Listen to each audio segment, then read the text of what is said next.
Então vamos fechar os microfones e aí é contigo, André. Bom dia a todos, graça e paz.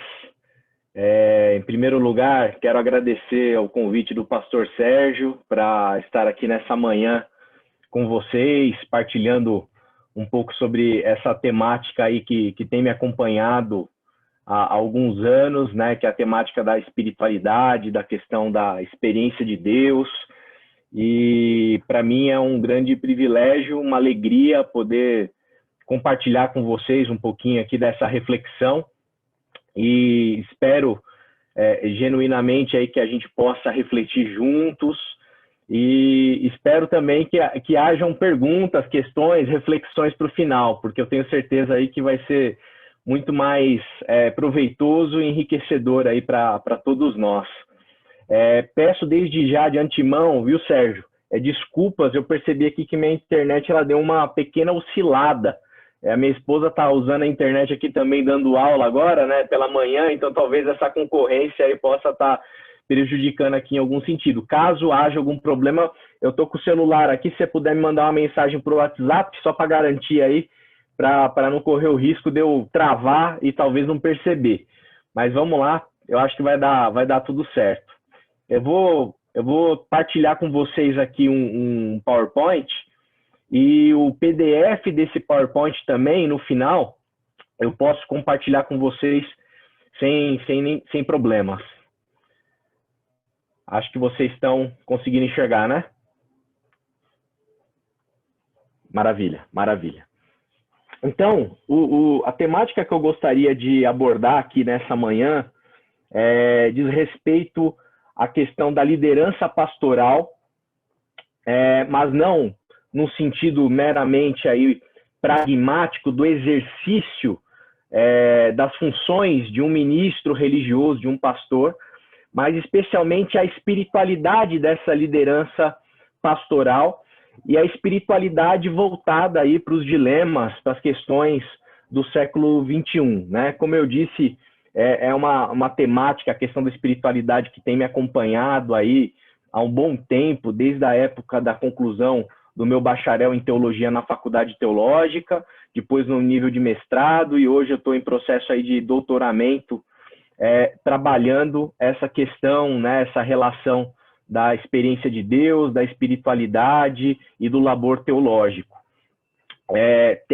Vou compartilhar com vocês também parte daquilo que eu tenho refletido como pastor de igreja local. Eu sou pastor da Igreja Batista em Quitaúna, aqui em Osasco, e grande parte daquilo que eu vou compartilhar com vocês aqui, claro que eu tenho que definir alguns recortes, alguns autores aqui para nos acompanhar, mas é parte da minha reflexão pessoal a respeito de como eu tenho pensado a minha própria espiritualidade, a minha pastoralidade, a minha maneira de me perceber como pastor de uma igreja local, né? Então, acredito que essa manhã eu vou estar compartilhando algo também que toca aí aspectos relativos, inerentes à minha própria pessoa, né? E nesse sentido, com certeza eu conto aí com as percepções dos colegas, porque eu acredito que essa troca aqui, ela tende a acrescentar muito para a minha própria prática pastoral e para de todos nós. Vamos lá, vamos ver se...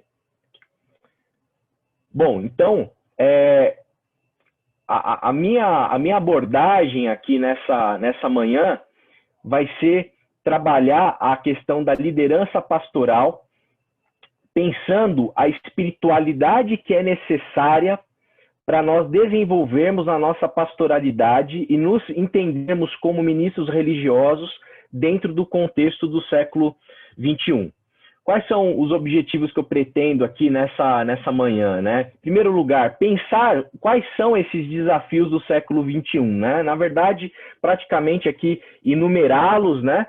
E colocar aqui uma espécie de um brainstorming aqui dos problemas que eu identifico e alguns autores identificam como desafios, especialmente para nós, ministros religiosos, no século XXI. Segundo, de alguma maneira, né, à luz do conteúdo que vai ser apresentado, tentar propor uma pastoralidade, né, um tipo de pastoralidade para o século XXI, mas pavimentada, fundamentada, né, com um tipo específico de espiritualidade para o ministro do século XXI, né? E eu penso que esse item 1, 2 e 3 aqui, eles estão bastante casados, né? Eles se conversam, porque ao mesmo tempo em que a gente define a nossa espiritualidade, isso impacta a nossa prática pastoral, né? Então, há uma simbiose aqui desses elementos que vai acabar acontecendo aí ao longo da reflexão.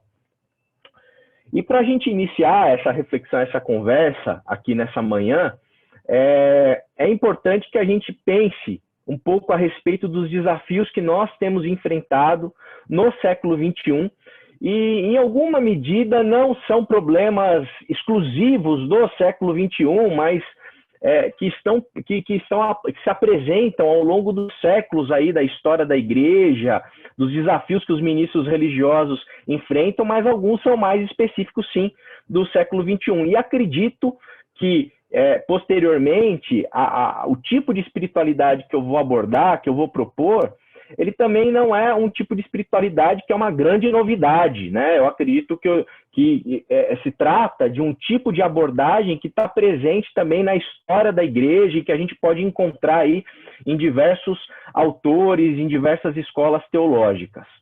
Mas quais são os desafios que a gente enfrenta no século XXI? Qual o contexto em que nós estamos inseridos como ministros religiosos nesse tempo?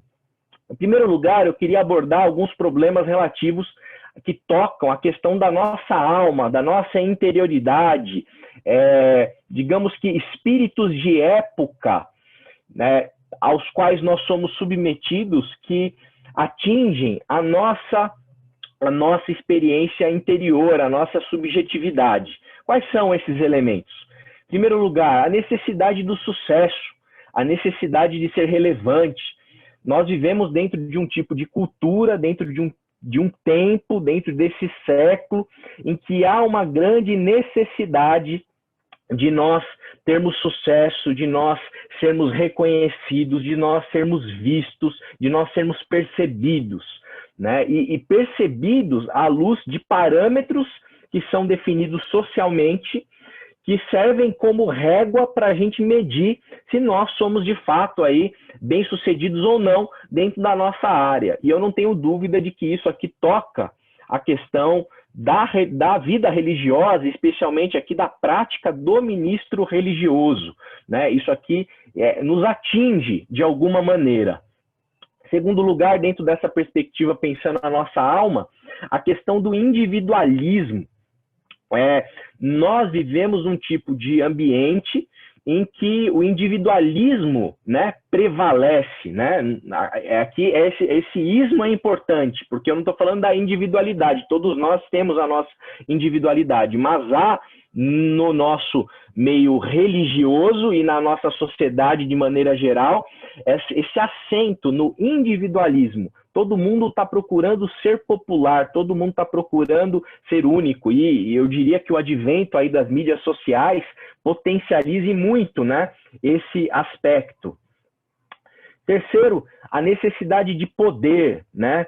O poder, você ter um poder de influência, você ter relevância, você ter mecanismos que te possibilitem aí fazer com que as suas ideias, o seu pensamento, a sua prática, as suas opiniões sejam implementadas, né?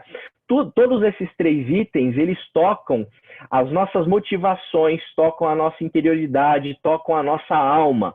E esse é um mal, é um problema, ou são problemas, são desafios que o século XXI ele nos proporciona, né? Quem vai trabalhar esses três itens aqui em especial é um autor que eu vou trabalhar bastante aqui nessa manhã, que é o Henry Nouwen, né? Henry Nouwen é um autor conhecido aí da teologia da espiritualidade, em que ele aborda esses três itens aqui como esses desafios para o século XXI aí do ministro religioso.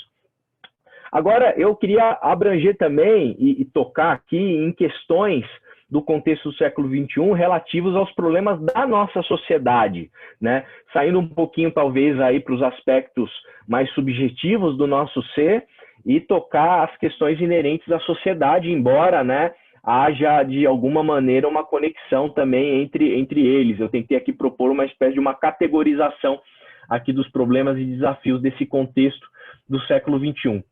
O que eu elencaria como problemas da sociedade?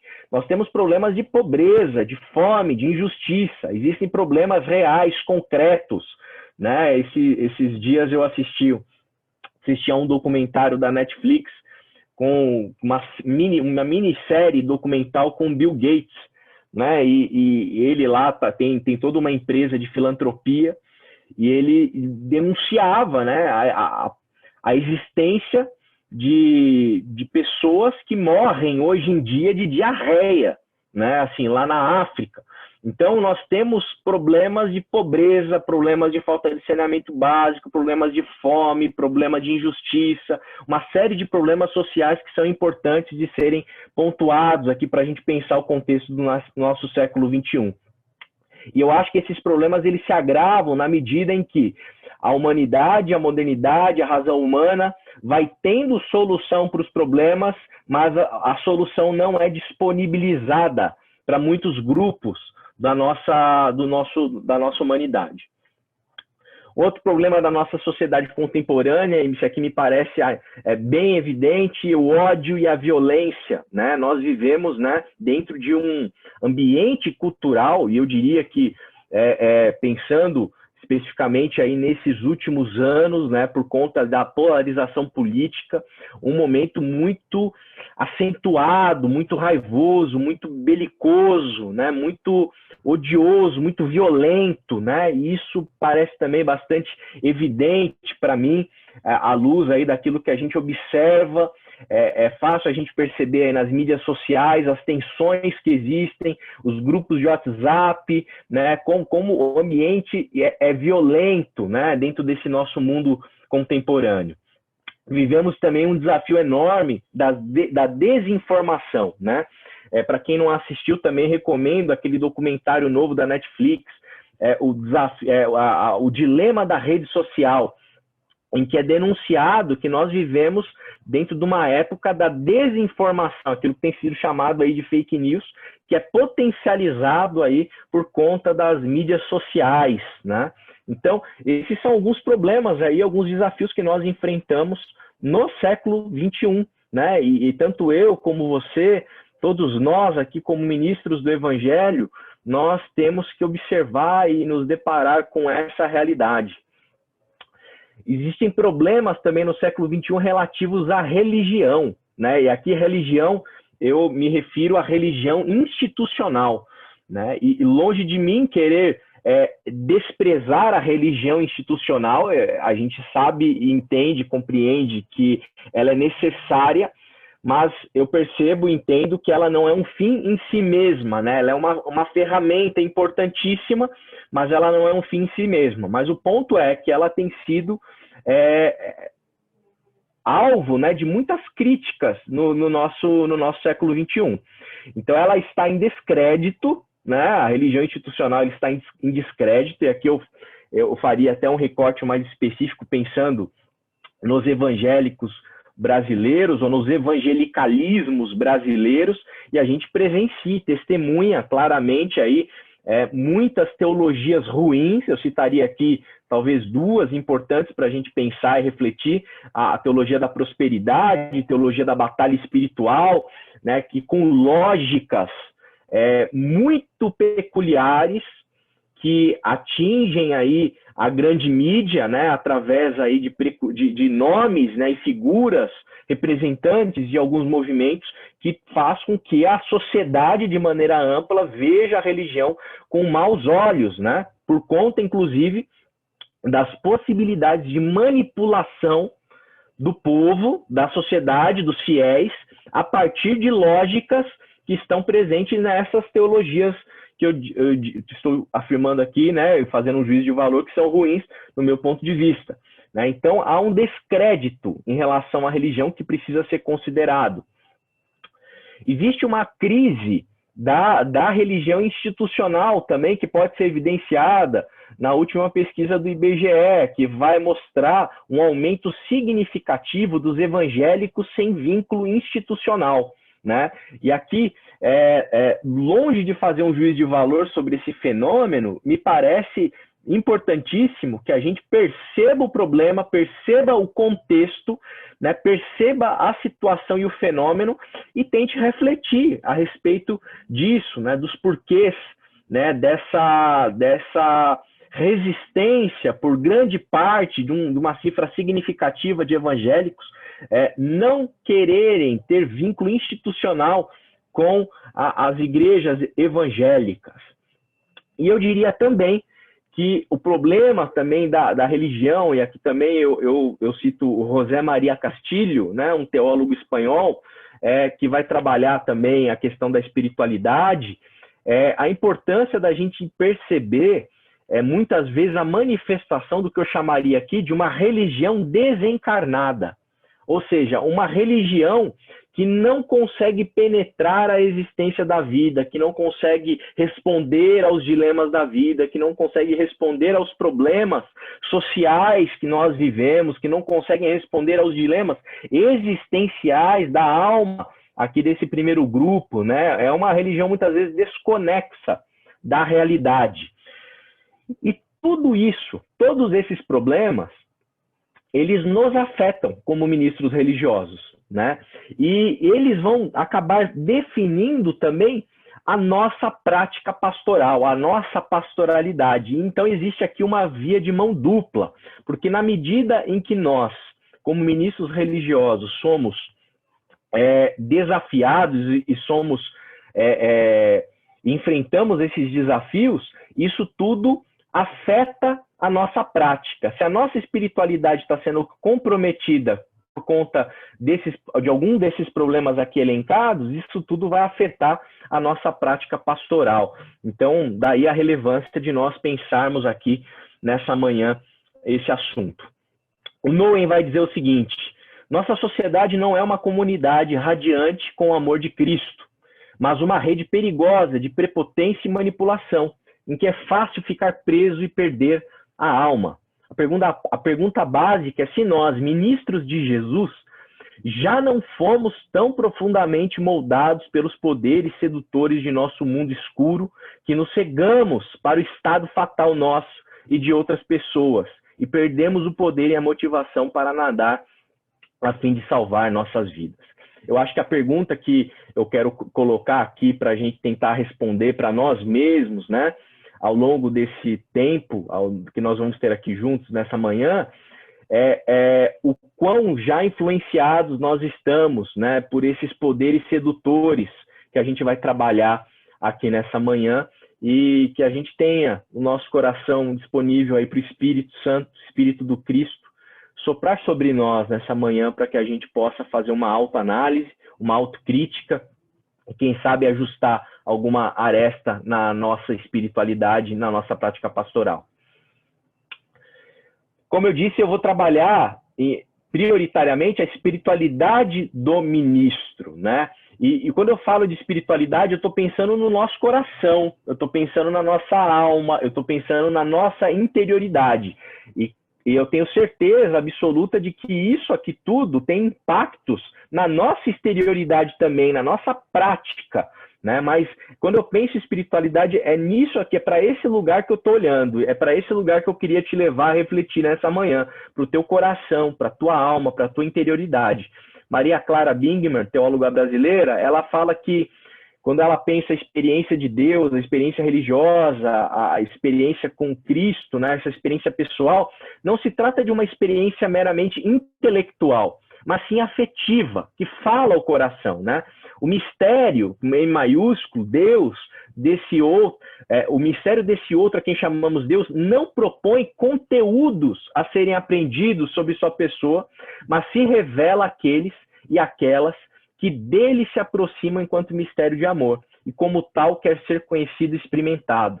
Então, que a gente possa permear aqui uma reflexão que nos leve a perceber esse Deus que fala ao nosso coração, né? É sobre o nosso coração, é sobre a nossa interioridade que eu gostaria de trabalhar aqui junto de vocês, junto de todos vocês, colegas. E para isso eu vou utilizar e trabalhar a partir do Henry Nouwen. Henry Nouwen, como eu disse, é um teólogo especializado, que trabalhou durante muitos anos, que trabalha a questão da teologia da espiritualidade. Ele foi professor de Harvard, de Yale, trabalhando essa temática, trabalhou também numa universidade importante no Canadá.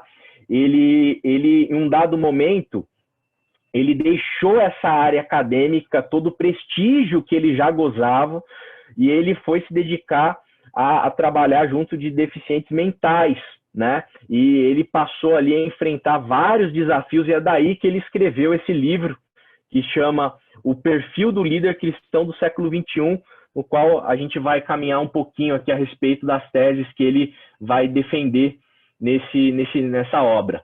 Então, ele vai trabalhar da seguinte maneira: a partir de Jesus tentado no deserto, ele vai olhar 3 momentos, as 3 tentações para construir a sua reflexão, e ele vai permear cada uma dessas tentações com elementos presentes no diálogo de Jesus e Pedro, lá relatado no final do Evangelho Joanino, né, em que ele aborda ali aquele processo de cura, né, bastante terapêutico, a qual Pedro é submetido naquele momento em que Jesus o questiona se ele o ama. Você me ama, Pedro? Né?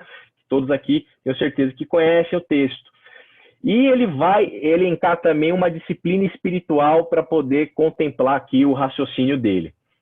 A primeira parte, e aqui a gente já adentra talvez o momento mais fundamental aqui da minha fala, a primeira parte que ele trabalha, ele fala sobre da relevância à oração,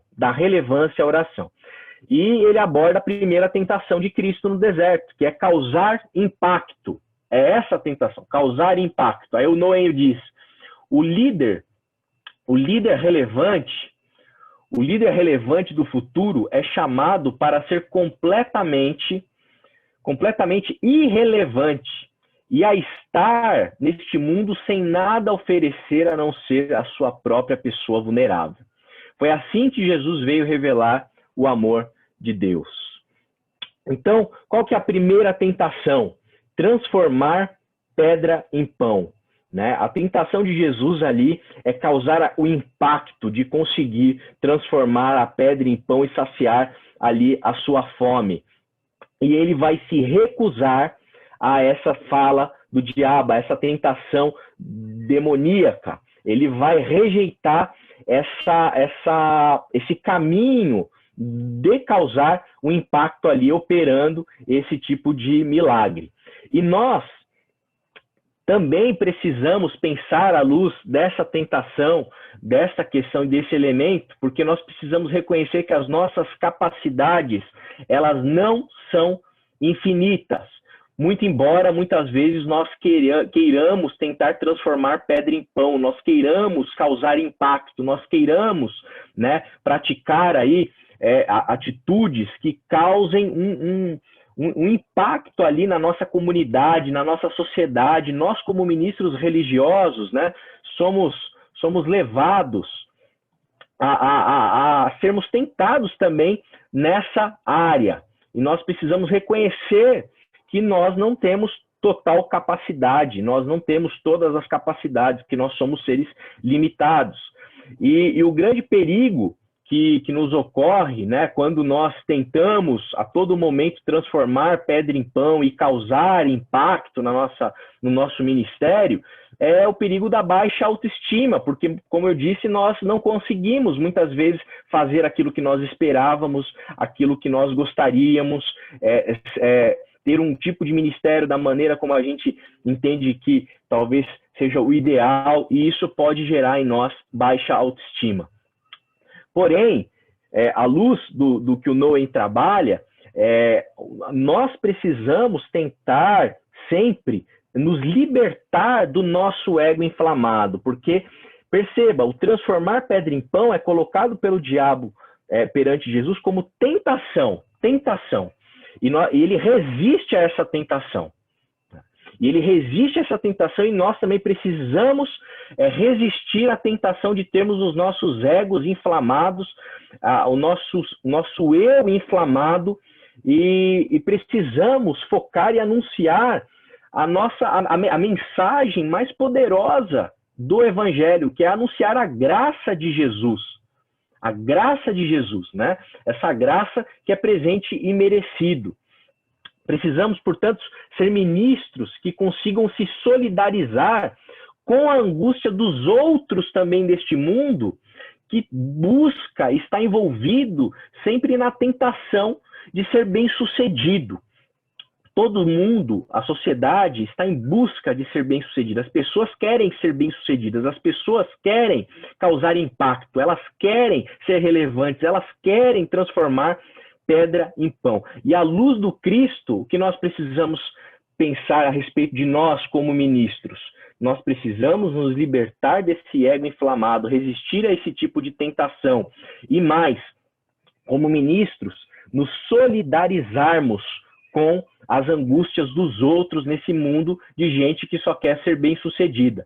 E fazer como o Henry Nouwen comenta aqui, o líder relevante do futuro é chamado para ser completamente irrelevante. E é assim que a gente é capaz de testemunhar do Cristo. Aí ele vai para a pergunta ali de Pedro e Jesus. E Jesus pergunta para o Pedro, você me ama? O Nouwen vai dizer que essa pergunta tem de ser o centro de todo o nosso ministério, porque é a pergunta que permite que sejamos, ao mesmo tempo, irrelevantes e verdadeiramente confiantes. O exemplo de Jesus, ele é muito claro nos evangelhos. Jesus é alguém que foi crucificado, foi retirado de cena ali por toda uma articulação. Obviamente que a gente entende e compreende que ele deu a sua própria vida, mas ele foi retirado de cena pelos religiosos, um povo manipulado e assim por diante. A mensagem dele foi rejeitada, né? E mesmo assim, quando ele ressuscita, ele está lá com o seu corpo glorificado, mantendo e evidenciando para todos o quê? As suas feridas. Então, a pergunta mais importante que a gente precisa se fazer, nós conhecemos o Deus encarnado? Nós o amamos? Nós amamos o Deus encarnado? E conhecer o coração de Deus significa anunciar consistente, radical e concretamente que ele é amor. Ele é amor. Ou seja, que a raça humana, ela é amada por Deus, né? E essa pergunta, você me ama, ela é fundamental, ela é importantíssima para a gente pensar a nossa espiritualidade. E ele vai dizer que a disciplina que nos ajuda nesse processo é a disciplina da oração. Ele fala assim a respeito da oração: para viver uma vida que não seja dominada pelo desejo de ser relevante, mas esteja firmemente ancorada no conhecimento do primeiro amor de Deus, temos de ser espirituais. Um cristão espiritual é uma pessoa cuja identidade está profundamente fundamentada no primeiro amor de Deus. Se existe uma área onde o líder cristão do futuro precisará dar atenção, é a disciplina de habitar na presença daquele que está sempre nos perguntando: você me ama? Você me ama? Você me ama? É a disciplina da oração, né? Então ele vai defender a tese de que nós precisamos habitar nesse ambiente, nesse espaço, nessa atmosfera em que nós estamos diante daquele que tem nos perguntado se nós o amamos. E isso vai acontecer dentro dessa dinâmica da oração. Não podemos, portanto, ser dominados por questões urgentes, por questões que às vezes não são priorizadas, né? Ou prioridades dentro do nosso ministério e dentro da nossa vida devocional. A oração, ela vai fazer com que a gente se aprofunde no conhecimento de que nós já somos livres, de que nós somos amados, de que nós temos uma identidade em Cristo Jesus. E aqui é uma coisa importante para a gente pensar sobre esse nosso século XXI.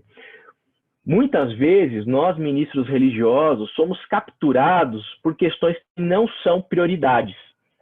E nós nos deixamos levar muito por polêmicas, por situações bastante conflituosas, nos deixamos levar todos aqui por um ambiente bélico, violento e agressivo de mídia social, nos deixamos levar por um ambiente bastante violento a respeito do tipo de linguagem que muitas vezes nós usamos, que nós usamos para lidar tanto no púlpito como pessoalmente, e a gente deixa de priorizar aquilo que é o mais importante, que é a nossa intimidade com o Verbo encarnado, a nossa intimidade com Jesus de Nazaré.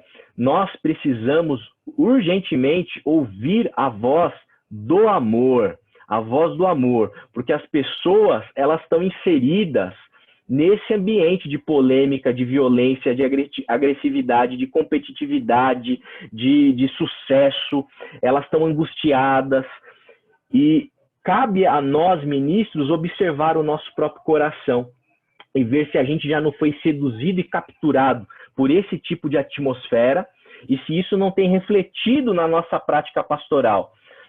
A tal ponto em que a gente deixe de ouvir a voz do amor e compartilhar essa voz do amor e acabe focando, né, em questões que, obviamente, algumas discussões teológicas, elas têm o seu lugar de importância, mas a nossa prática pastoral e a espiritualidade do ministro religioso, eu penso que ela precisa ser fundamentada, né, em relação a esse tipo de atmosfera de oração que nos leva a perceber e a entender o Verbo encarnado, esse Verbo que nos ama, que apresenta as suas feridas para nós e que está constantemente nos perguntando se nós o amamos.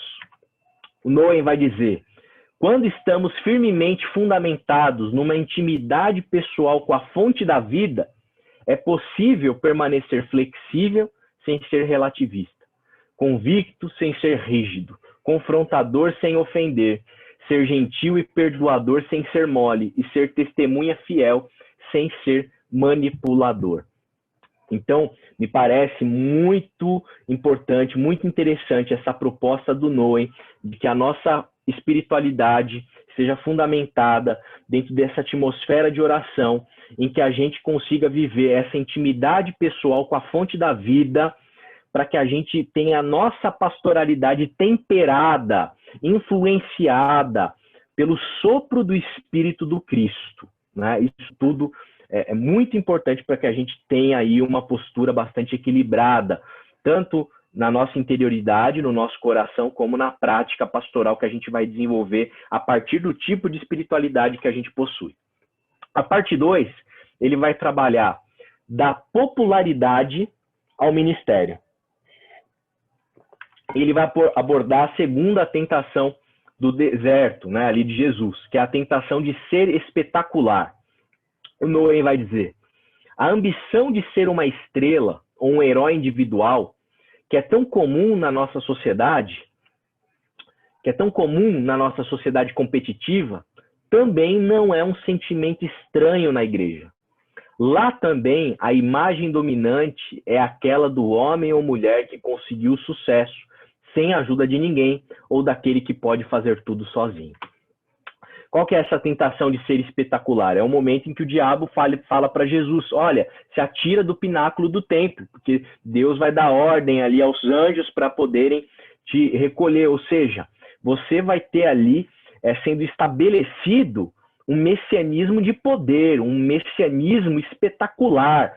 E você vai se tornar alguém, obviamente, inquestionável. Ninguém vai te questionar. A tentação é essa. Percebem? A tentação é ser espetacular. E Jesus vai se recusar de maneira veemente a se tornar um super-homem, né? Por quê? Porque o messianismo que Jesus abraça é um messianismo humano e não um messianismo de poder. E isso, obviamente, a gente sabe, vai frustrar muitos grupos religiosos da época que esperavam o messianismo do poder, um messianismo que ia fazer grandes sinais, um messianismo que ia libertar, inclusive politicamente ali, o povo, né, os judeus ali da opressão de Roma. E Jesus, ele não trabalha na chave do poder, ele trabalha na chave dessa sua humanidade. E nós temos, dentro do século XXI, esse acento, como eu disse, no individualismo. E o individualismo é essa ideia de que o indivíduo é capaz de fazer sempre algo sozinho.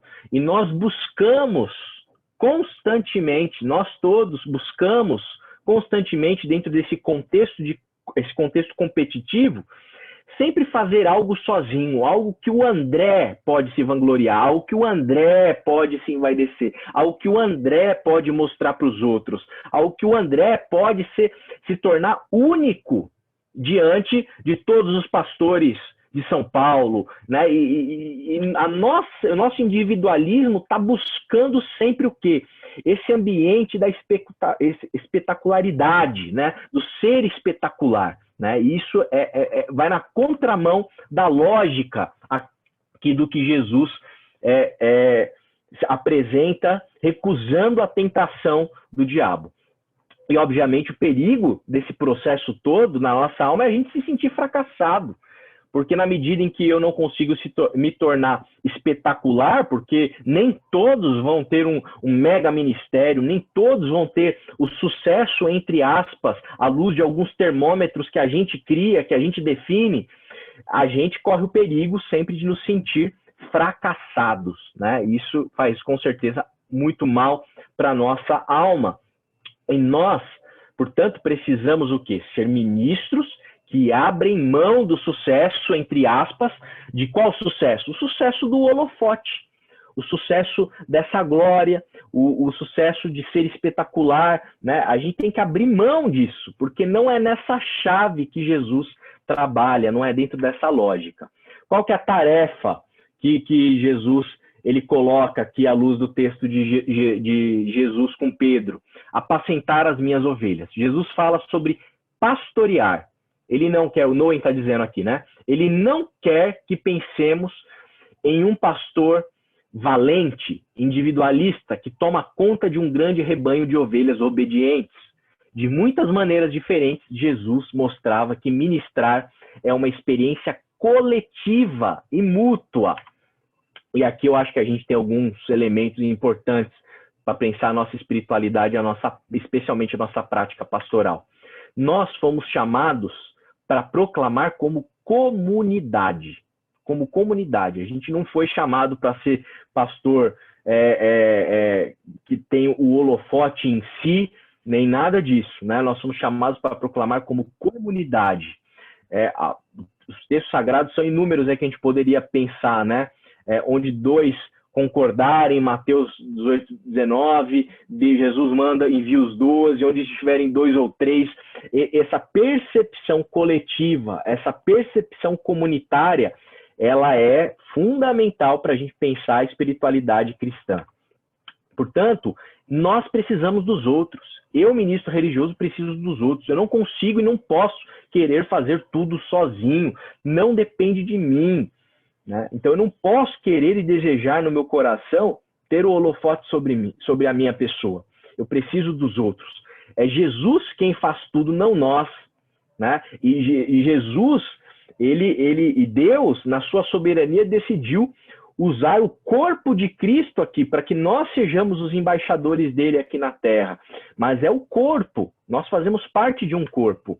Então, nós temos, como ministros religiosos, Efésios 4, 11 e 12, me parece isso, que deixa isso bastante claro ali, texto de Paulo, que nós temos apenas um dom. Aí, aquilo que eu queria abordar aqui no começo, né? Essa parte da espiritualidade diz respeito ao nosso coração. Eu sei que institucionalmente nós somos muitas vezes pastores titulares, nós somos pastores presidentes, nós exercemos funções na comunidade local, na realidade denominacional, mas à luz da espiritualidade, da perspectiva do carisma, muito bem apresentada por Paulo em Efésios 4:11, nós fomos chamados para sermos pessoas dom. Então, eu tenho um dom para contribuir com a comunidade. E a comunidade tem diversos dons para contribuir para com a minha pessoa. Então, a rigor, eu como ministro religioso, eu sou apenas um pastor que estou dentro do corpo de Cristo e posso contribuir com o meu dom espiritual para com aqueles irmãos e irmãs a quem eu pastoreio. Então, é necessário, assim, nós nos aproximarmos do rebanho, porque a realidade da comunidade local, da comunidade de Jesus, implica um tipo de dinâmica orgânica em que eu amo e eu sou amado, eu cuido e eu sou cuidado. E quando a gente pensa no pastor que está debaixo do holofote, a gente perde os benefícios de fazer parte da comunidade, a gente deixa de desfrutar da realidade do corpo de Cristo e de nos beneficiarmos de tudo aquilo que ele nos proporciona para a nossa vida espiritual. Aí o Noem pergunta como dar a vida por pessoas, né? Porque foi isso que Jesus pede para Pedro, ele apacenta as minhas ovelhas. Como dar a vida por pessoas para quem não nos abrimos para um relacionamento pessoal? O pastor que não é acessível, o pastor que não está disponível, segundo o Noem, e me parece bastante razoável, olhando para o meu próprio coração, a gente é facilmente seduzido por ter tendências ditatoriais, né? Nos tornamos ali autoritários na nossa pastoralidade, na nossa prática pastoral. Isso não pode acontecer. Isso não vai acontecer na medida em que eu me torno acessível, em que eu me aproximo do rebanho, em que eu me apresento como servo vulnerável diante da comunidade, como mais um elemento, mais um membro do corpo de Cristo. Não um membro supremo, não um membro a ser destacado, não um membro a buscar ali, com toda a minha individualidade, meu individualismo, melhor dizendo, a glória para mim mesmo. Não, eu preciso me apresentar como servo vulnerável diante da comunidade de Jesus. Qual que é a disciplina proposta aqui pelo Noem? Confissão e perdão. Ele vai dizer, assim como os futuros líderes devem buscar o sobrenatural, profundamente embevecidos na oração, eles também devem estar sempre dispostos a confessar a sua fragilidade e a pedir perdão daqueles a quem ministram, né? É claro que eu não estou, e o Noem faz questão de mencionar isso, que ele não está dizendo que a gente deve, né, que seria sábio subir no púlpito e ficar confessando todos os nossos pecados. Não é isso que é a proposta. Mas nós precisamos, como ministros religiosos, como filhos de Deus, viver a encarnação na comunidade. Nós precisamos desfrutar desse ambiente comunitário. Nós não podemos ser portadores, e aqui eu acho que é fundamental, de ideias a respeito de igreja, a respeito de Deus, a respeito de Jesus, a respeito da vida, da espiritualidade, etc., sem desfrutarmos da vida no corpo. Nós não somos pessoas que transmitem conhecimentos, nós não fomos chamados para isso. Nós somos pessoas que, sim, anunciam as boas notícias, mas nós também somos participantes do corpo e desfrutamos da vida no corpo de Cristo.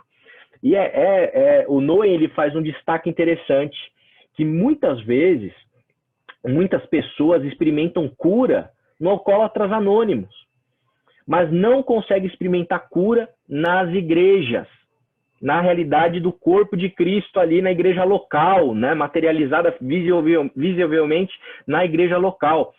Por que disso? Porque não há espaço para a gente compartilhar nossas dores, os nossos pecados, as nossas falhas, não há espaço para confissão, não há espaço para o perdão. E é necessário que esse espaço exista. E, portanto, nós, ministros, devemos ministrar, inclusive, com as nossas feridas.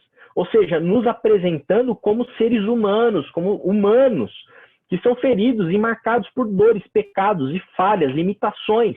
E a gente não pode ter medo dessa realidade, né? Porque, caso contrário, aqueles perigos que eu sinalizei.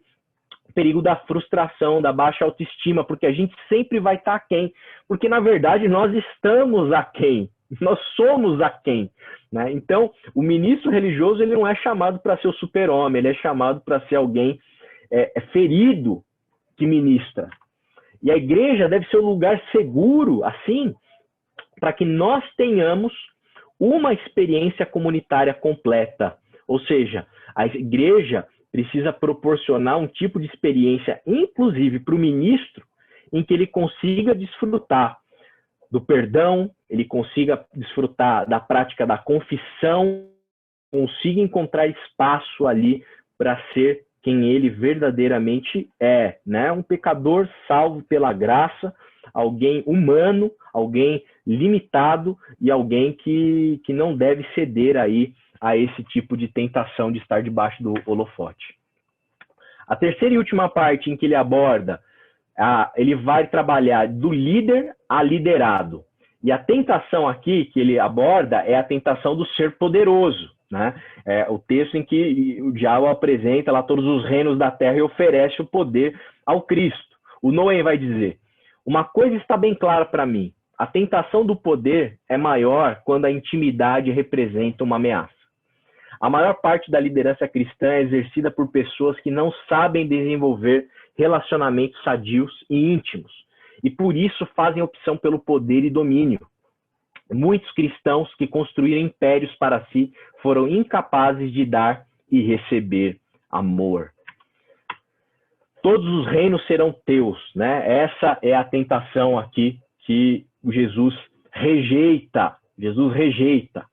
E é muito importante a gente olhar para a história da igreja e perceber que a igreja visível, né, institucional, e a liderança correspondente, ela sucumbiu nessa tentação na história. Isso a gente consegue perceber. Temos as cruzadas, né, um fascínio ali por poder, temos a questão das inquisições, né, tudo isso está vinculado a essa tentação de ser poderoso. A gente tem índios escravizados, a gente tem palácios construídos por igreja, a gente tem manipulação política, que aqui é a instrumentalização, né, muitas vezes, da linguagem da fé com propósitos sórdidos, né, propósitos escusos, né, propósitos inadequados à luz do evangelho da graça de Cristo Jesus, certo? Então, a gente percebe muitas vezes, muitas facetas da história da igreja cristã dos séculos, em que a igreja sucumbe, as lideranças sucumbem diante desse tipo de tentação que Jesus não aceitou. Então, é muito mais fácil, e é importante a gente pensar isso, controlar do que amar.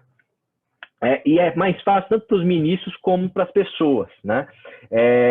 Para os ministros é mais fácil você controlar o povo, manipular o povo, nós editarmos para o povo ali uma cartilha de como tem que ser vivida a vida, desprezando muitas vezes a complexidade da existência, e muitas vezes as pessoas, né, interessantemente, elas desejam isso, elas querem isso, mas esse não é o caminho que Cristo estabelece. Então, substituir amor por poder é algo antigo, inclusive, né? Quando a gente vê lá Gênesis 3, a serpente diz lá para os primeiros homens, serão como deuses, né? Essa é a fala lá para Eva, vocês serão como deuses, né? Se vocês comerem aqui, se vocês sucumbirem, né, a essa tentação. Os discípulos também, a gente percebe isso nos evangelhos, né? A tentação de se sentar à direita e à esquerda, né, de Jesus na glória, enfim. Qual que é o desafio? Né? O desafio é que ele aborda aquele momento em que Jesus fala para o Pedro, em que ele vai para um lugar onde ele não quer ir, né? Que é o caminho do martírio. Aí o Noem diz, o caminho do líder cristão não é o caminho da ascensão, no qual o mundo atual investe tanto. É o caminho descendente, que termina na cruz. Isto pode soar meio mórbido ou masoquista, mas para aqueles que ouviram a voz do primeiro amor e responderam sim, o caminho descendente de Jesus é o caminho para a alegria e a paz de Deus. Uma alegria e paz que não são deste mundo, diz o Noé. Precisamos, assim, aceitar a ideia de irmos para onde não queremos. Às vezes a gente não vai para onde a gente quer, e muitas vezes a gente não vai para onde a gente quer, e a gente não foi chamado também para definir para onde nós vamos, né? Quem define isso é o Senhor. Então a caminhada, ela termina na cruz, né? Que, como ele disse antes aqui, o Noé, né, é um caminho de paz e de alegria, mas não é o caminho do sucesso, entre aspas, ministerial, de um grande ministério e um poderoso ministério e assim por diante. A nossa liderança, ela deve ser baseada, e a nossa espiritualidade, a nossa prática pastoral, portanto, na fraqueza e na humildade. que é o que a gente viu e vê em Cristo, nunca no domínio. E aqui a imagem do servo sofredor ela é muito importante para a gente entender como o servo sofredor ele constantemente ele abandona o poder em favor do quê? Do amor. Isso fica evidente no texto que a gente vai ler aqui, que é Filipenses capítulo 2, a experiência da kenosis ali do Cristo. Então não se trata, né, aqui também é importante deixar isso claro, de uma liderança vitimizada. Não é que a gente vai ser vítima, que a gente vai ser coitadinho, porque a gente sofre, porque a gente é humilde, porque a gente é fraco. Não é isso. Muito pelo contrário. Essa é a verdadeira liderança espiritual que nós fomos chamados para exercer. Uma liderança espiritual capaz de se basear em fraqueza, em humildade, em abandono do poder em favor do amor. O líder precisa ser, assim, radicalmente pobre para poder ser alguém suscetível a ser liderado. Por quem? Pelo cabeça que é Cristo. Né? Então, nós precisamos, né, ser radicalmente pobres e o Owen ele faz questão até de mencionar o perigo até das riquezas físicas, né, materiais, que muitas vezes podem nos seduzir nessa caminhada. E aqui eu acho que a gente tem uma chave importantíssima para o testemunho que nós damos ao mundo e à sociedade como ministros religiosos. Um mundo, muitas vezes, pobre, desigual, injusto. Cabe a nós, líderes religiosos, darmos um bom testemunho em relação ao nosso estilo de vida, a nossa simplicidade, a nossa disponibilidade, a nossa maneira de ser no mundo. Precisa ser de tal forma que haja essa compaixão, haja essa identificação com a situação social que muitos enfrentam aqui de uma maneira muito difícil, muito delicada. E qual que é a disciplina que ele vai abordar aqui para a gente finalizar nessa etapa? A reflexão teológica. Ele diz assim que os líderes cristãos do futuro precisam ser teólogos, ou seja, pessoas que conhecem o coração de Deus e são treinadas através da oração, do estudo e da análise detalhada, e aqui eu acho interessantíssimo, porque tem uma junção de espiritualidade e estudo teológico, que eu acho que é fundamental, a manifestar o supremo evento da obra redentora de Deus no meio dos inúmeros eventos aparentemente casuais da nossa época.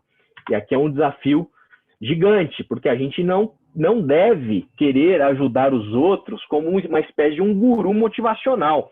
Né? A gente não foi chamado como ministro do Evangelho para sermos gurus ali que vamos motivar as pessoas simplesmente a atingirem as metas de vida que elas têm ali para sua carreira profissional, para sua família, ou com a próxima viagem que elas vão fazer, etc. e tal. A reflexão teológica precisa ser profunda. Então, é imprescindível pensar, falar e agir em nome de Jesus, que veio libertar a humanidade. Lucas 4,18, texto em que Cristo cita ali o profeta Isaías, me parece fundamental.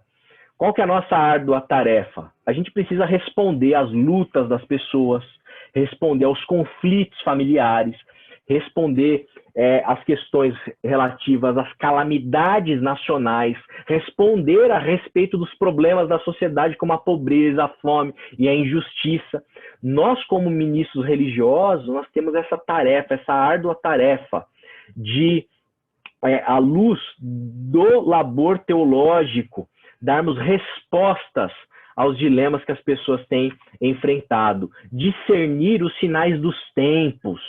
Nós precisamos ter esse tipo de olhar, coisa que os fariseus com quem Jesus lidou ali nos diálogos dos evangelhos não foram hábeis para fazer, né? Eles estavam diante do maior sinal do tempo, da história, o Verbo encarnado, e eles sendo conhecedores das Escrituras, tendo textos decorados, capítulos ali da Torá decorados, sendo os maiores estudiosos da época, eles não conseguiram discernir Jesus, né? A gente precisa ser capaz de olhar e discernir os sinais da nossa época, do nosso século. Refletir, assim, as dolorosas realidades de todos os dias, né? Da vida humana, do que as pessoas estão enfrentando, do que nós estamos enfrentando. E eu vou pedir aqui uma gordurinha para o pastor Sérgio, tá? Para poder só seguir aqui mais, acho, alguns slides para a gente finalizar. E também, como teólogos, refletir, obviamente, as coisas positivas da vida que existem e são reais, se apresentam também na nossa vida, na nossa jornada. José Castilho, teólogo espanhol, ele diz assim: o fato é claro, Jesus deixou-se conduzir pelo Espírito do Senhor. Para quê? Em poucas palavras, para uma coisa: aliviar o sofrimento humano. Para isto, nem mais nem menos, o Espírito impeliu Jesus.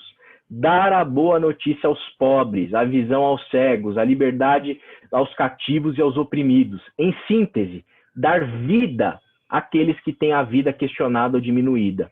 E devolver a dignidade da vida a todos os que se veem atropelados por causa da opressão ou por carência da liberdade que nós, seres humanos, merecemos.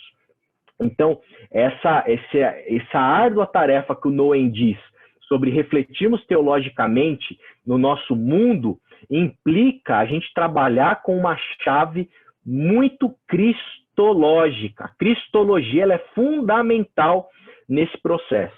E se vocês perceberam ao longo de toda essa exposição aqui daquilo que o Nouwen contribui com a nossa espiritualidade, nós observamos o quê?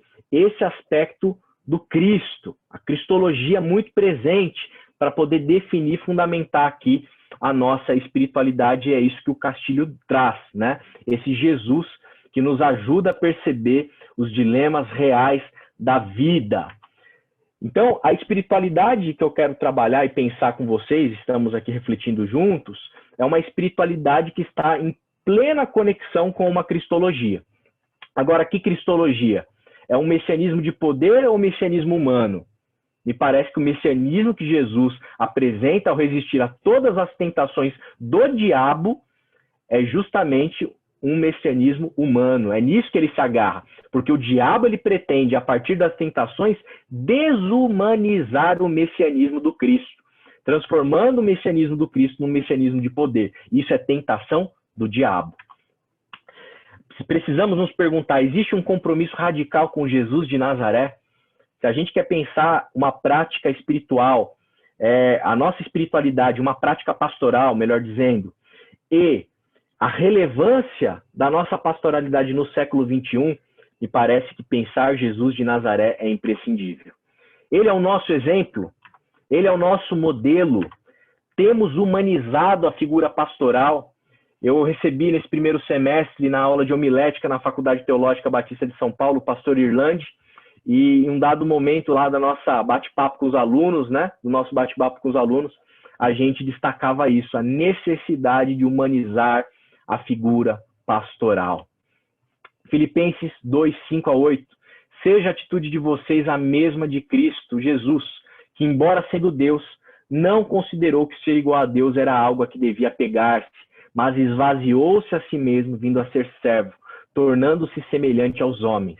E sendo encontrado em forma humana, humilhou-se a si mesmo e foi obediente até a morte e morte de cruz.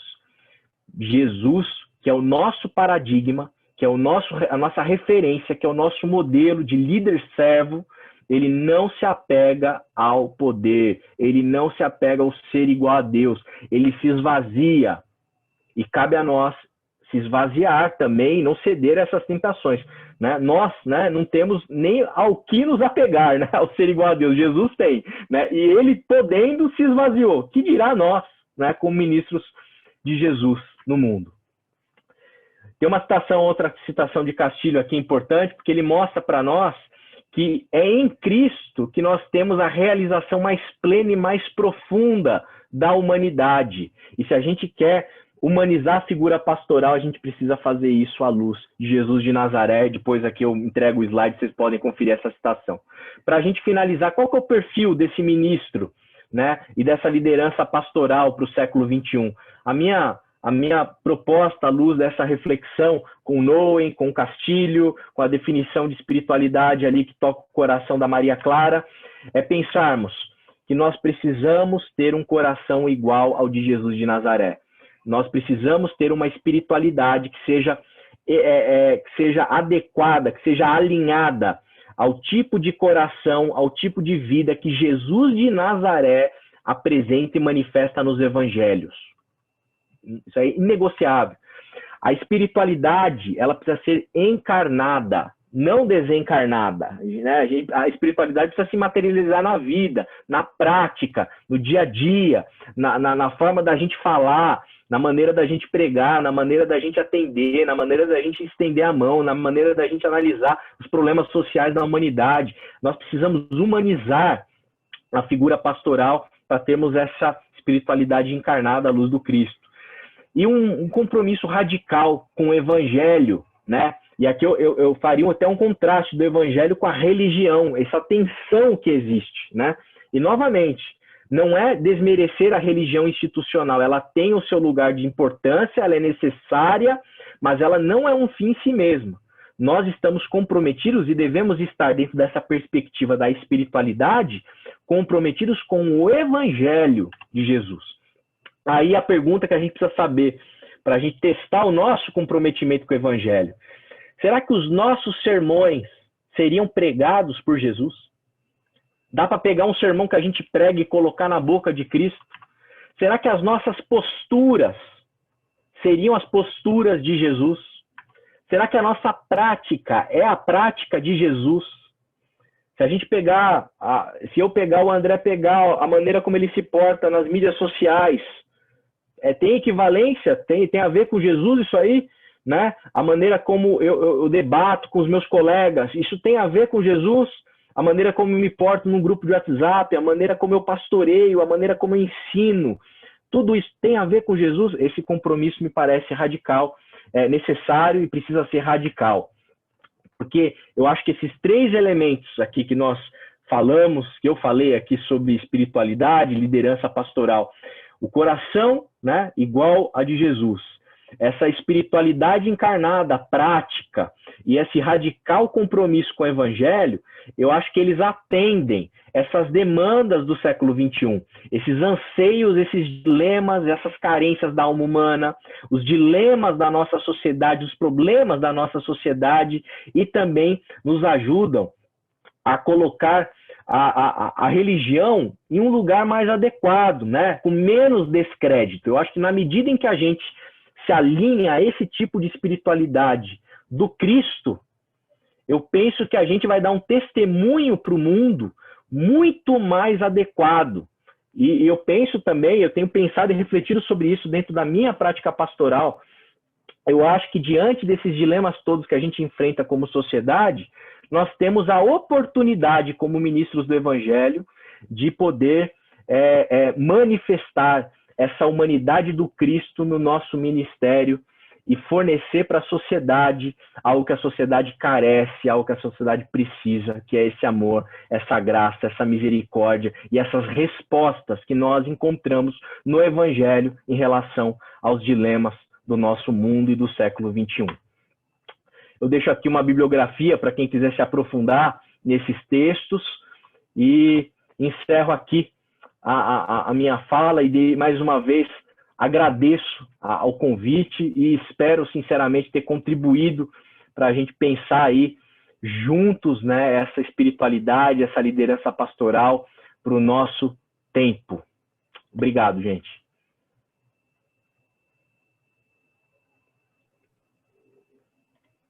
Muito bem. Grato, meu amigo. Espera aí que eu estou com um problema aqui na net. Muito bem. Não sei se chegou alguma pergunta. Fazer coro para o pastor Fausto. Meus parabéns, meu irmão. Chegou alguma pergunta para você, Anderson? Chegou, sim. Uma do pastor Cleverson, né? Tem que ser o Cleverson, né? Se o Cleverson não fizer uma pergunta... O pastor Cleverson, ele pergunta: o pastor do século XXI corre o risco de ficar vazio de Deus porque está cheio de si? Me parece à luz desses autores com quem eu trabalhei aqui, me parece à luz da experiência de Deus testemunhada nas páginas das Escrituras e nos testemunhos que nós temos de homens e mulheres de Deus ao longo do tempo, da história da igreja, que sim. Eu acho que a gente corre o risco, como ministros religiosos, de nos tornarmos cheios de nós mesmos, com um ego bastante inflamado, nos tornarmos bastante sensíveis, inclusive, em relação ao fato de nós termos esse lugar de liderança dentro do corpo de Cristo, e a gente precisa se proteger disso. A gente precisa entender que isso é tentação do diabo, que isso é lógica anti-reino, que isso é lógica anti-evangelho, que isso está na contramão do tipo de espiritualidade que o ministro religioso, né, o ministro do evangelho da graça de Cristo Jesus, precisa exercer na sua vida, né? Então, me parece que sim, que é bem possível, e eu falo por mim, né, algo que eu tenho que lutar contra mim mesmo aí, diariamente, constantemente, né, porque a gente corre o risco aí de ter o nosso ego facilmente irado. Eu diria o seguinte, eu digo isso até para os alunos da faculdade teológica, falo, olha, esse negócio de pegar um microfone todo domingo e pregar para um monte de gente, não tem nada mais tentador para o nosso ego do que esse negócio. Porque você tem um microfone na mão, você tem o poder de falar, as pessoas te procuram e falam, puxa, que pregação, puxa, pastor, como o Senhor me abençoou, puxa, como a tua vida, como você... É tentador. A lógica religiosa, ela nos leva, ela potencializa essa tentação. E a gente precisa, urgentemente, humanizar a figura pastoral para a gente se livrar até mesmo das frustrações. Porque a gente pode ter o ego inflamado, mas nem sempre a gente vai concretizar aquilo que a nossa vaidade gostaria. E isso é uma puxada de tapete existencial que nós vamos sofrer, e isso é muito duro, gente. Isso é muito difícil. Então, a gente precisa ter bastante atenção, né, no que está fundamentando aí a nossa vida espiritual e a nossa prática pastoral. Chegou mais perguntas aqui, né? O Alonso agradece muito pela palavra e ele diz sobre que o cristão do futuro ou será místico ou não será cristão, né? Uhum. É como o teólogo Karl Renner disse. A pergunta dele é: falta mística para o pastor e a ausência dela prejudica a nossa espiritualidade nesse tempo que se exige tanta sensibilidade espiritual? Lembrando que a mística não tem a ver com o misticismo. Sim.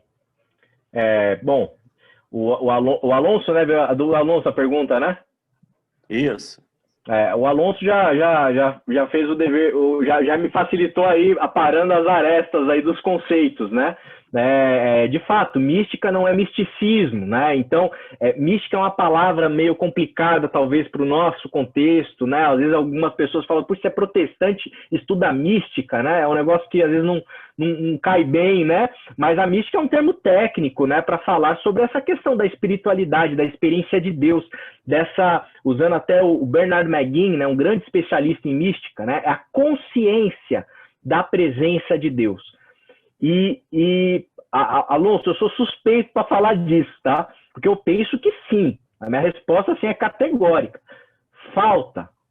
Nós precisamos olhar para o nosso coração, para a nossa percepção de Deus. Nós precisamos olhar para a nossa experiência de Deus. Nós precisamos dar atenção a isso. Isso precisa permear tudo o que nós fazemos. Isso precisa permear a nossa prática pastoral, a nossa maneira de estudar teologia, a nossa maneira de praticar a vida cristã, a nossa maneira de testemunhar. Então, quando eu penso a prática pastoral, falta mística, eu acho que muitas vezes falta. Em que sentido? É fácil a gente se deixar levar pelo automático, a gente se deixar levar pelos elementos institucionais que os nossos cargos, muitas vezes, exigem de nós. É fácil a gente olhar a igreja pensando na obra, pensar a obra da igreja, né? A obra física, né? Na reforma, a gente pensar no AVCB dos bombeiros, a gente pensar em templo físico, a gente pensar em programação, a gente pensar nessa coisa mais pragmática. É fácil a gente se deixar envolver nessa dinâmica que é muito acentuada em termos de volume de trabalho e deixarmos de perceber, eu diria, a mística do ministério. A mística no sentido de que nós estamos ali chamados por Jesus para pastorear o rebanho dele. Percebermos na nossa prática pastoral que nós precisamos estar ali com o nosso dom, o nosso carisma ativo, com toda a sensibilidade para amarmos as pessoas, para ouvirmos as pessoas, entendermos os sinais dos tempos, percebermos o que está acontecendo nas mídias sociais, o que está acontecendo na sociedade, o que está acontecendo na política, o que está acontecendo no mundo, sensíveis aos sinais de Deus na história, sensíveis e prontos a perceber e detectar as questões inerentes ao nosso tempo e darmos respostas como verdadeiros, eu diria, mentores espirituais, como pastores de almas, pastores de vidas, gente que mais do que doutrinação e igreja, nós precisamos ensinar as pessoas a viverem o evangelho de segunda a segunda. Isso tudo a gente precisa fazer, não tenho dúvida, à luz de uma mística ministerial, né? De uma espiritualidade ministerial baseada em quem? Em Cristo. Né? Eu acho que o aspecto da cristologia é essencial aí nesse processo. Eu vou fazer uma pergunta que foi a minha tese da monografia do seminário, quando eu terminei. Igreja Legal. do Futuro, ela vai ser mística ou social?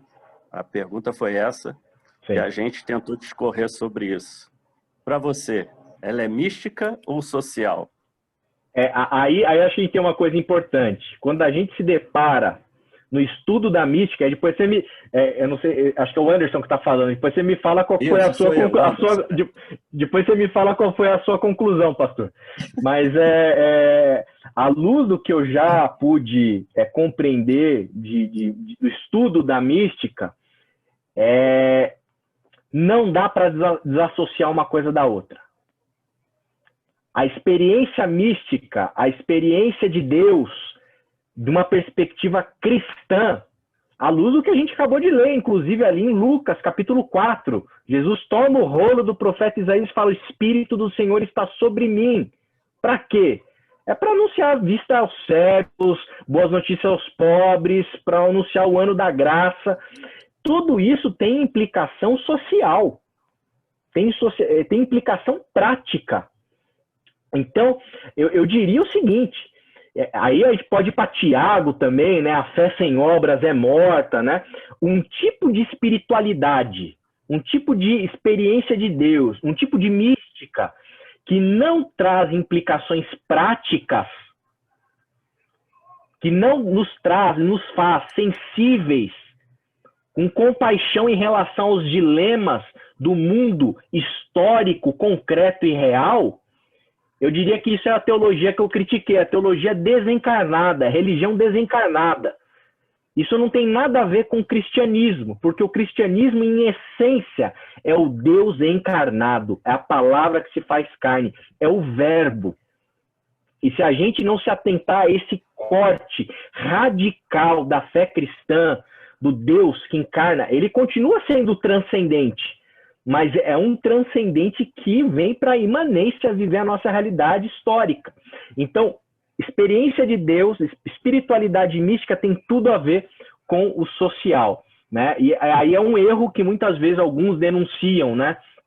Poxa, teólogo tal é muito social, né? Existe eu diria assim, eu não conheci uma teologia materialista até hoje, puramente materialista, né, no sentido marxista do termo, né?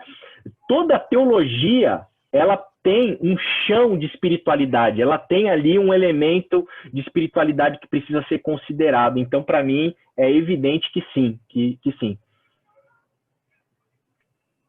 Ótimo, bem. é isso aí. É o Tem caminho mais alguma mesmo, né? pergunta, Desmistificando a mística, né? Tem mais uma pergunta. Marcelo Desmistificando a mística. Oliveira. Por que por que devemos escolher extremos? Não haveria uma elasticidade de convergência para um ponto de equilíbrio? Com certeza, com certeza. Eu acho que assim, eu acho que a polarização, né, ela é sempre, deixa eu ver uma palavra para usar aqui, ela não é algo muito inteligente, porque o mundo e a realidade é sempre complexa. O mundo não é binário, o mundo não é cartesiano. A realidade da vida, a realidade inclusive teórica dos conceitos aí em qualquer área, em qualquer ambiente, ela é muito elástica, tem todo um gradiente, né? E eu acho que ninguém melhor, aí eu diria aqui nesse contexto, acho que é um lugar ideal até para ratificar isso, né? E os pastores aí com muito mais experiência que eu podem até me corrigir, né, se eu tiver equivocado. Eu acho que ninguém melhor para ensinar para a sociedade caminhos de equilíbrio, caminhos que sabem lidar com as tensões, que sabem lidar no ambiente polarizado, ninguém melhor do que nós, ministros religiosos, ministros do Evangelho batistas, para saberem lidar com toda essa pluralidade de posições. Eu penso que nós batistas, né, que temos a máxima, né, unidade na diversidade, temos um espírito altamente democrático, radicalmente democrático.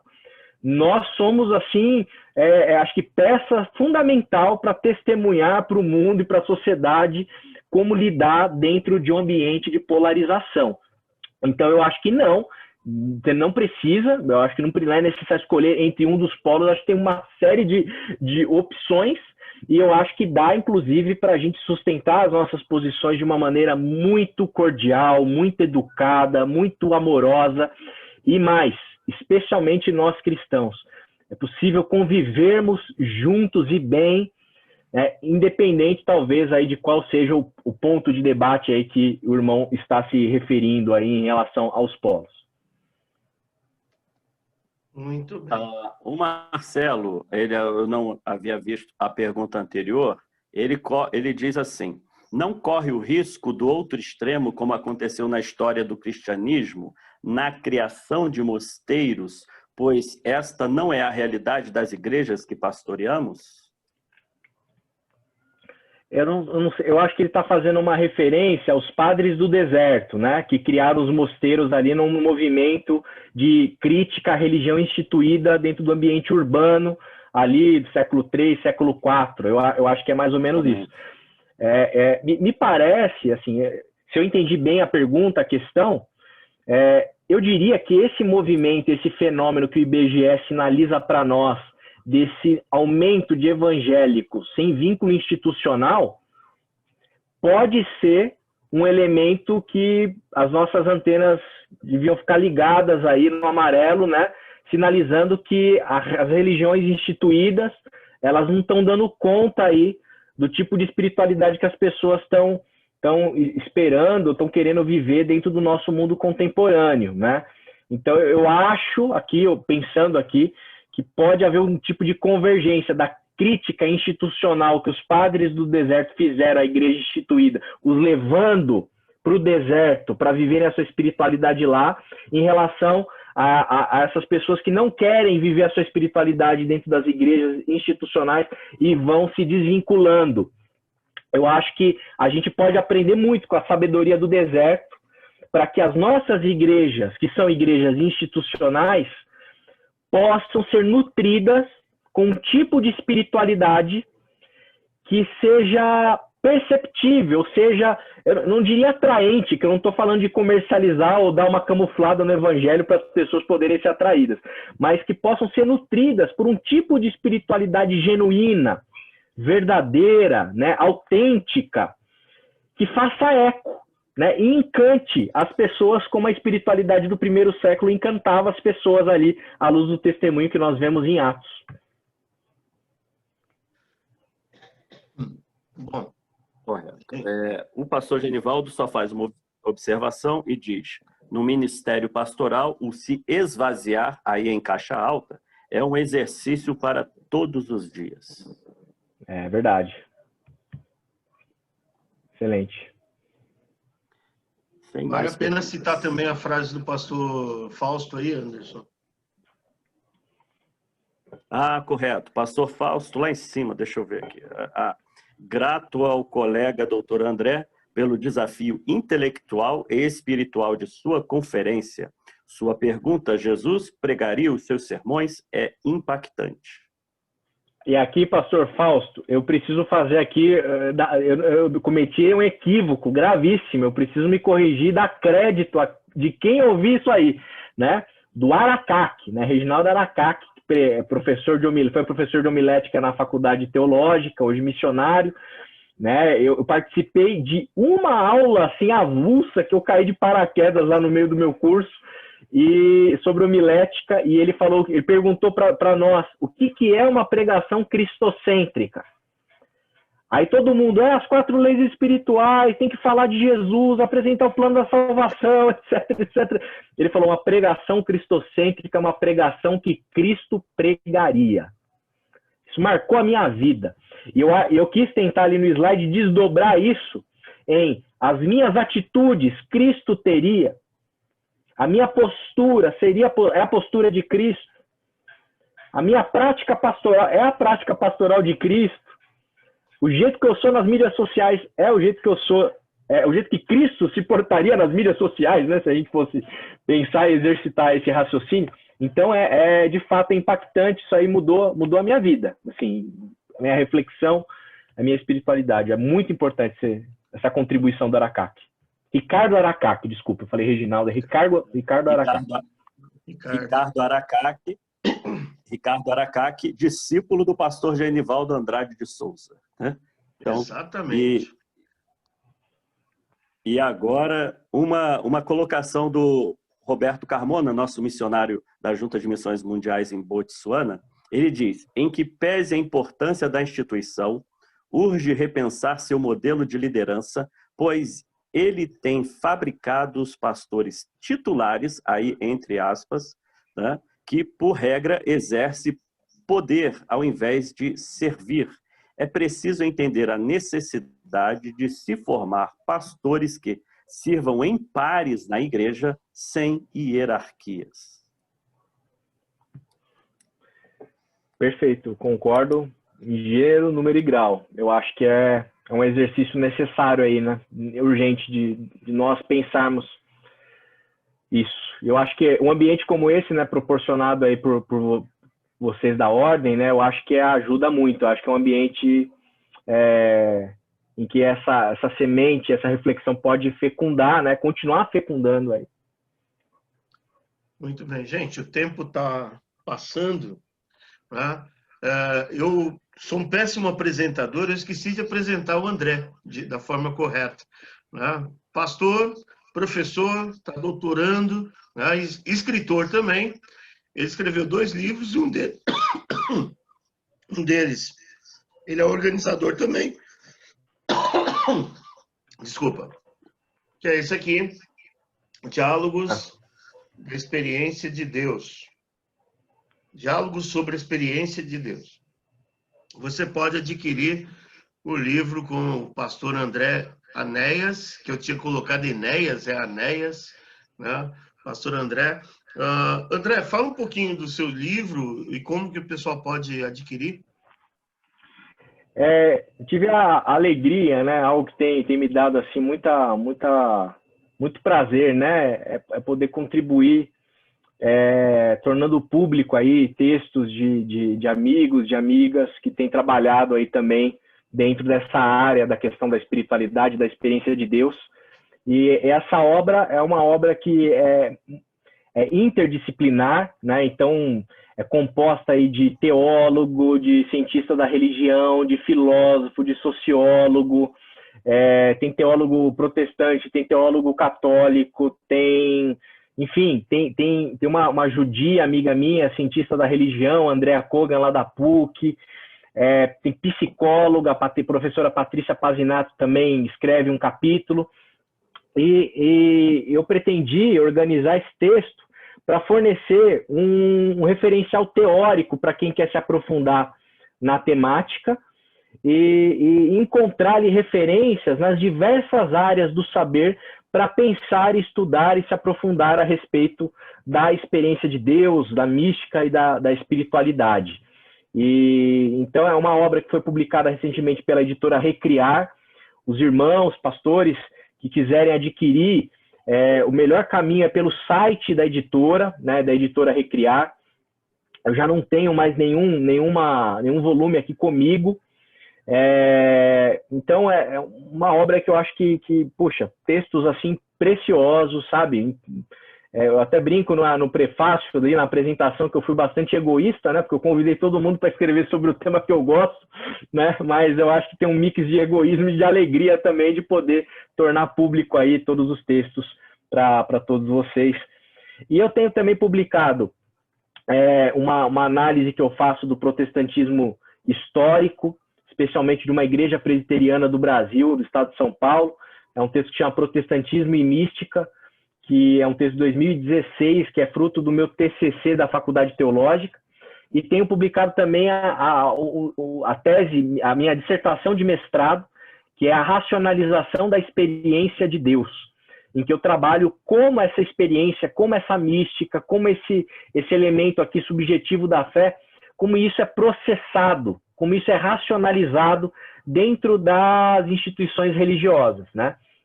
É um texto que está publicado pela CRV e acredito que você consiga também procurar, deve ter na Amazon, no próprio site da editora, e vai ser um prazer aí tê-los como leitores, e quem sabe a gente pode marcar um cafezinho aí quando a pandemia já melhorar, né, para a gente poder conversar a respeito dos textos.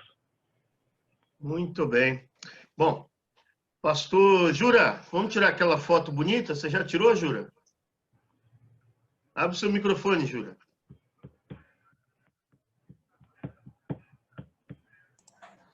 Vamos abrir esse microfone. Como diz a minha mulher ali, se ajeite, que agora eu vou tirar foto. Assunto. Todo mundo sorrindo, tá? Aê, muito bem, legal. Valeu. Tá tirada a foto, todo mundo sorrindo. Fico feliz. Muito bem. Nós vamos orar mais uma vez, agradecendo a Deus pela vida do André. Obrigado, André, por ter aceito o convite. Né? Uma oportunidade muito boa para nós. E o Anderson vai orar encerrando, agradecendo também pelo aniversário do Marcelo Oliveira. É isso, Jura? E o Genivaldo também.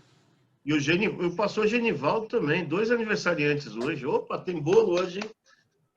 Anderson, contigo, meu irmão. Oremos. Amado Deus, querido Pai, obrigado por esse encontro tão precioso, obrigado pela instrumentalidade do teu servo André, né? Continua abençoando, ó Pai, dando graça, inteligência, capacitação na transmissão e também na elaboração de tudo aquilo que o Senhor tem colocado em seu coração. Obrigado por tê-lo usado tão grandemente nesta manhã para nos abençoar. Também te louvo pela vida do Marcelo, continue dando-lhe graça, incentivando o teu servo a viver a vida ministerial, missionária, ó Pai, com paixão ardente, ó Deus, e que ele nunca se esqueça do seu Salvador. Assim também como o Genivaldo, abençoe, dê graça sobre sua vida, derrame bênçãos, ó Pai, e cuidado sobre ele, ó Pai. Te louvo por esse encontro, pela nossa liderança, pelo Serginho, ó Deus, pastor Sérgio, que tem cuidado de nós nesse tempo, por orientação tua, que ele, ó Pai, faça somente a tua vontade. Te louvamos e agradecemos por tudo. Em nome de Jesus. Amém. Amém.